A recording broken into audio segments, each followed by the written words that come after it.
Hello everyone, मैं Ankit Kumar Unacademy का top educator आपके सामने इकोनॉमी के महत्वपूर्ण segment silicon valley bank crisis के ऊपर चर्चा करूंगा। क्या 2008 के बाद यह सबसे बड़ा बैंक क्राइसिस है? दूसरा, इसका स्टार्टअप पर क्या इम्पैक्ट पड़ेगा? तीसरा, बैंक क्राइसिस किस तरीके से आते हैं?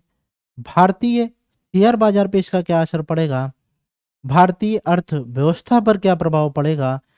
भारत की जीएनपी पर क्या असर पड़ेगा? भारत के उद्योगों पर क्या असर पड़ेगा? और ओवरऑल क्या इसका इम्पैक्ट जी20 की मीटिंग 2023 में जो भारत में होने वाली है उस पर भी देखा जा सकता है? इस टॉपिक को शुरू करने से पहले मैं आपको ये बताना चाहता हूँ कि अगर आप फ्री में स्टडी मटेरियल डाउनलोड करना चाहते हैं तो आप ओनली स्टडी ऐप को डाउनलोड कर सकते हैं। फ्री में आपको सारे नोट्स मिल जाएंगे, चाहे वो ईपीएफओ का हो चाहे यूपीएससी सिविल सर्विसेज का हो।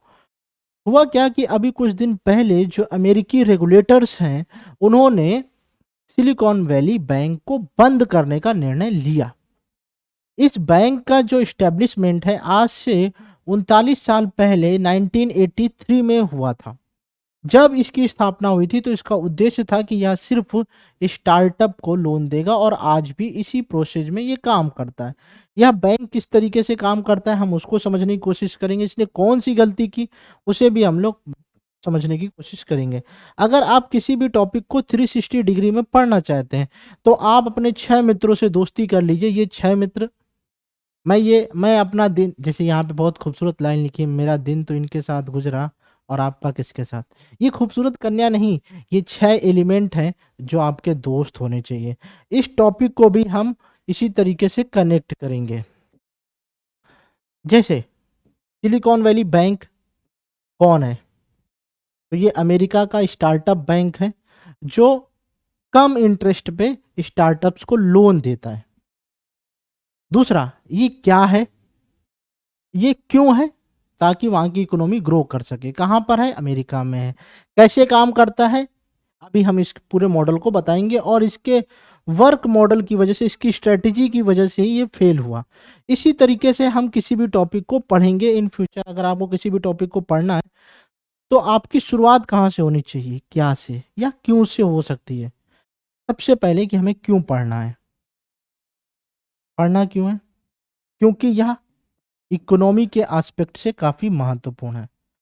क्योंकि सभी लोग अपना पैसा बैंक में जमा करते हैं। आपने देखा है कि इसकी वजह से निफ्टी के शेयर्स भी डाउन हुए हैं। तो यानी कि हमारी इकोनॉमी पर असर पड़ रहा है और अमेरिका के जो बैंक्स हैं उनके भी शेयर डाउन हो रहे हैं इस बैंक क्राइसिस की वजह से। तो कोई भी बैंक इस तरीके से रन करता है और सिलिकॉन वैली में क्या हुआ वो पूरा मॉडल मैं आपको समझाने की कोशिश करता हूँ। जैसे कोई भी बैंक होता है तो मान लेते हैं कि वो अपने डिपॉजिटर्स के ऊपर ही डिपेंड होता है। ये भी अपने डिपॉजिटर्स के ऊपर डिपेंड था। इसने उनसे फंड लिया, डिपॉजिट लिया और स्टार्टअप्स को लोन दिए।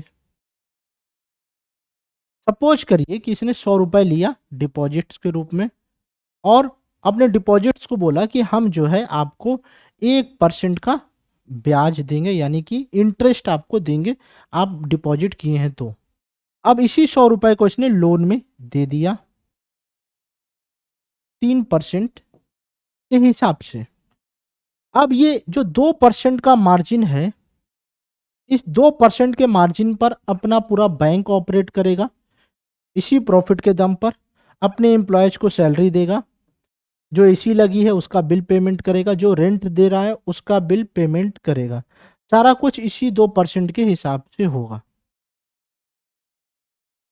चलिए, ये सारी प्रोसेस तो चल रही थी। अब इन्होंने क्या हुआ, एक समय क्या हुआ, एक समय के बाद लोन बंद हो गए, यानी कि इस सिलिकॉन वैली बैंक से लोन लेना बंद हो गया। तो अब इन्होंने कहा कि अब हमें अपने डिपॉजिटर्स को तो पैसा देना ही देना है, तो हम क्या करेंगे, ऐसी जगह कहीं पैसा लगाया जाए जिससे हमें क्या कर गारंटीड प्रॉफिट मिले। तो इन्होंने क्या किए, गवर्नमेंट्स बॉन्ड्स खरीद लिए। गवर्नमेंट बॉन्ड्स क्या होते हैं, एक निर्धारित समय के लिए आपका फंड लॉक हो जाता है और आपको ये पता चल जाता है कि आपको इस फंड पे इतना इंटरेस्ट मिलेगा। मान लेते समझाने की दृष्टि से इस सिलिकॉन वैली बैंक ने अपने पैसे को 100 रुपए को लगा दिया, कहाँ पे, बॉन्ड्स के रूप में। और गवर्नमेंट ने बोला कि आपको 5% के हिसाब से 1 साल बाद इतना रुपए मिलेगा। ठीक है। एक ध्यान रखने योग्य बात है कि जिस समय यहां पर बॉन्ड खरीदा गया सिलिकॉन वैली की तरफ से, उस समय इन्फ्लेशन रेट 0 और ना के बराबर था। अब क्या हुआ, इन्होंने बॉन्ड दे दिया। ये 2019 से 2021 के बीच में इन्होंने बॉन्ड खरीदे हैं गवर्नमेंट की तरफ से, क्योंकि उस समय ये लोन नहीं दे पा रहे थे, लोन की तरफ इंटरेस्ट नहीं था लोगों का। अब अचानक से गवर्नमेंट ने क्या कर दिया, अपने इन्फ्लेशन यानी अपने जो टारगेट्स हैं, जैसे इंडिया में मॉनेटरी पॉलिसी के लिए रेपो रेट होता है, तो ठीक उसी प्रकार से वहां पर भी जो रेट्स हैं वो बढ़ा दिए गए। और रेट बढ़ने की वजह से बॉन्ड की जो कीमत है वो कम हो गई। बॉन्ड की कीमत कैसे कम हो गई, जैसे, समझने की कोशिश करिए, समझाता हूं एकदम सरल वे में। बॉन्ड कितने का था, 100 रुपए का, मिल कितने का रहा था, 105 रुपए का गवर्नमेंट की तरफ से, यानी कि 5% का ब्याज मिल रहा था। अब इसी समय गवर्नमेंट ने क्या कर दिया, 10% इंटरेस्ट देना शुरू कर दिया कि आप 10, अगर हम हमारे पास 100 रुपए जमा करेंगे तो हम 110 रुपए देंगे। तो अब आप मुझे ये बताइए कि इमरजेंसी में अगर आपको ये बॉन्ड बेचना है तो क्या कोई खरीदेगा आपके बॉन्ड को, नहीं खरीदेगा, क्योंकि वही अपने 100 रुपए वो यहाँ पे लगाएगा, उसके बदले में उसको 110 रुपए मिलेगा। तो हम देखेंगे, अगर जो मैथ के स्टूडेंट हैं तो उनको लगेगा कि यहाँ पर 4.55% का लॉस है। कहाँ पे, यहाँ पे इस सिचुएशन में लॉस है। तो यही सिलिकॉन वैली बैंक के साथ हुआ कि लोगों ने इनके बॉन्ड की तरफ इंटरेस्ट नहीं दिखाया, और उनको लगा कि, अब अचानक से उनको लगा, जब रेट बढ़ गया, गवर्नमेंट ने रेट बढ़ा दिए, तो सिलिकॉन वैली के जो डिपॉजिटर्स थे वो डर गए, क्योंकि उन्हें ये बात पता थी कि सिलिकॉन वैली के जितने भी फंड हैं वो मोस्टली किस में है, बॉन्ड में है। अब बॉन्ड की कीमत कम होगी तो लोग डर जाएंगे कि अरे हमारा पैसा कहीं डूब ना जाए। तो उसकी डर की वजह से लोगों ने ह्यूज लेवल पे विड्रॉ करना शुरू कर दिया, और उसी विड्रॉ की वजह से एक दिन में कई बिलियन डॉलर जो है विड्रॉ हुआ। और उसके बाद अमेरिकी रेगुलेटर्स को बैंक को बंद करना पड़ा। जब ये मैं वीडियो बना रहा हूँ तब फ्राइडे है, लेकिन अमेरिकी सरकार ने बोला है कि सोमवार तक सभी डिपॉजिटर्स को उनका पैसा मिल जाएगा।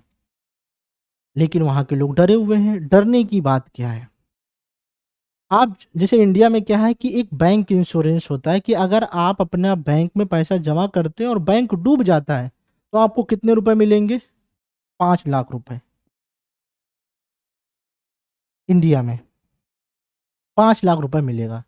जैसे मान लेते हैं कि हमारा 10 लाख रुपए बैंक में जमा था और वो बैंक डूब गया। सपोज करते हैं कि वो एसबीआई था, हमारे 10 लाख रुपए जमा थे और वो डूब गया, तो हमको उस कंडीशन में सिर्फ 5 लाख रुपए ही मिलेंगे। अब जिसका 4.5 लाख रुपए जमा है तो वो डरेगा ही नहीं, क्योंकि उसको तो पूरे के पूरे पैसे मिल जाएंगे। ठीक उसी प्रकार से अमेरिका में भी इंश्योरेंस के अनुसार 2,50,000 डॉलर ही मिल सकते हैं। तो इस वजह से लोग डरे हुए हैं कि उनका कितना पैसा रिफंड होगा।